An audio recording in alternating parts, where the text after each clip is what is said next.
Welcome to Cape Town News. Today is Tuesday, the 29th of July, 2025, and here's what's making headlines in the Western Cape. Department of Local Government drives local governance overhaul. Cape Town Hippo rehomed in Plettenberg Bay Reserve. Maitland community demands police accountability as crime surges. Fourie Road upgrade hits major milestones in Mossel Bay. Springbok Women face Black Ferns XV in family-friendly rugby clash. Wet and windy conditions to dominate tomorrow's Western Cape weather. The Western Cape Department of Local Government hosted a two-day colloquium in Blouberg Strand on the 24th and 25th of July as part of a national review of the 1998 White Paper on Local Government. Led by Minister Anton Bredel and Head of Department Graham Paulsay, the gathering brought together officials from all three spheres of government. Through detailed group discussions, expert panels and case study analysis, participants examined challenges that continue to affect local municipalities, including rapid urbanization, poor coordination, and service delivery shortfalls. Topics included governance systems, environmental and climate resilience, digital innovation, and strengthening municipal relationships with communities. Minister Bredel reaffirmed the province's commitment to municipalities that are open, accountable, and responsive to Cape Townians. Recommendations from the colloquium are expected to form the backbone of reforms aimed at building a more efficient and people-centered local government system. A carefully executed 17-hour operation has successfully relocated a 4-year-old hippo bull from False Bay Nature Reserve to Plettenberg Bay Game Reserve.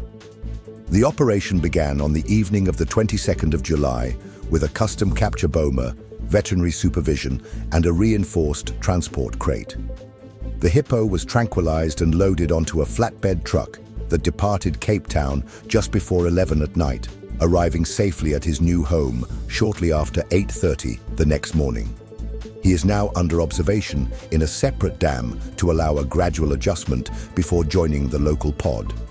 Deputy Mayor Alderman Eddie Andrews commended the city's biodiversity staff, noting their expertise in one of the most demanding relocations yet. This marks the fourth successful hippo translocation by the city in just over a decade, reinforcing long-term efforts to manage wildlife populations and safeguard biodiversity while ensuring the safety of nearby Cape Townians. Residents of Maitland, together with the local ratepayers and Residents Association and Ward Councillor Cheslin Steenberg, marched to the local SAP station to hand over a memorandum of demands. They have given Western Cape Police Commissioner Thembisile Patekile 14 days to respond, failing which they will approach the Western Cape High Court. The memorandum demands the removal of the current station commander and management team, redeployment of long-standing staff accused of inaction, and the reinstatement of sector policing. Residents complained of locked station gates at night, too few response vans, and uncontrolled drug trade in the community. MEC for police oversight Unru Murray pledged oversight visits and promised that Patekile's office would provide an action plan within the timeframe.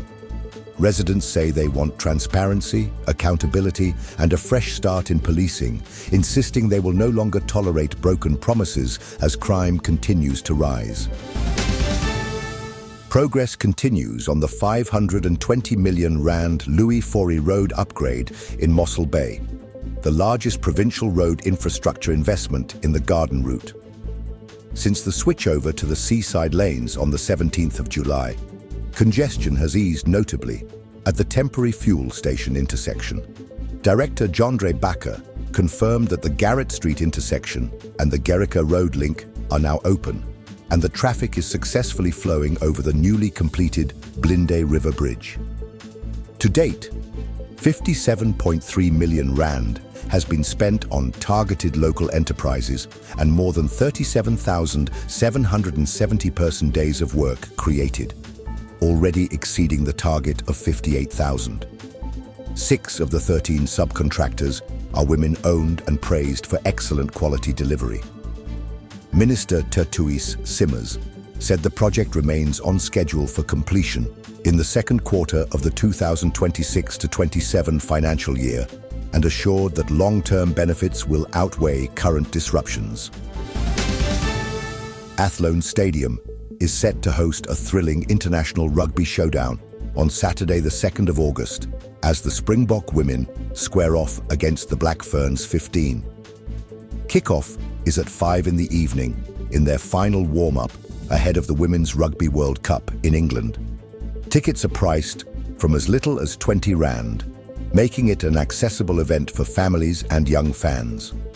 Officials are calling it an opportunity for Cape Townians to enjoy world-class rugby while celebrating community spirit and sportsmanship. The match is expected to draw a large crowd as anticipation builds for the national side's international campaign. Tickets can be booked via sarugby.co.za. Here is your money, commodities, and crypto updates. Starting with major currencies. The US dollar is trading at 17 Rand and 91 cents. The British pound stands at 23 Rand and 90 cents. And the euro will cost you 20 Rand and 75 cents. Moving to the commodities market.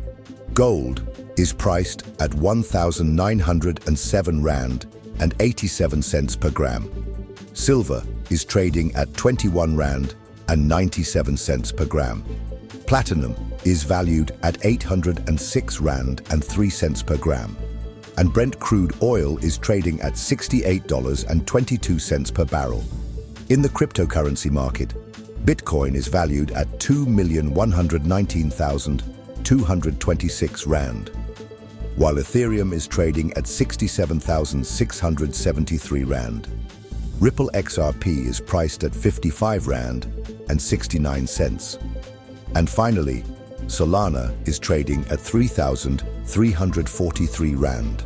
Keep in mind that these numbers are based on the latest data but may still change as markets fluctuate in the course of the day. Tomorrow, Cape Town will wake to scattered morning showers with temperatures beginning at around 14 degrees. The day will remain mostly cloudy with highs reaching about 16 degrees by afternoon. Paarl will start with drizzle and cool conditions near 11 degrees before climbing to the mid-teens, while Stellenbosch will experience a similar pattern, with damp conditions in the morning and a maximum of around 15 degrees later in the day. Southwesterly winds are set to strengthen over the coast, while ocean swells will rise between 4 and 5 meters, with peak sets of up to 5.5 meters between Saldanha Bay and Plettenberg Bay. Tides for Cape Town Harbour include a low tide just after midnight, a morning high tide at 6:30, a midday low tide shortly after 12:30, and a late high tide close to 7 o'clock in the evening. Sunrise will be at 20 to 8 in the morning with sunset shortly after 6. The ultraviolet index will remain low in the morning and may rise slightly with clearer skies later in the afternoon. With that, we conclude today's bulletin, and now you know what's happening in the mother city. Thank you for watching Cape Town News. Make sure to subscribe and hit the notification bell so you never miss a story. We appreciate your support. Let us know your thoughts in the comments below. And don't forget, tomorrow's Cape Town News drops right here on YouTube at 12 noon. Meanwhile, stay safe, informed, and connected.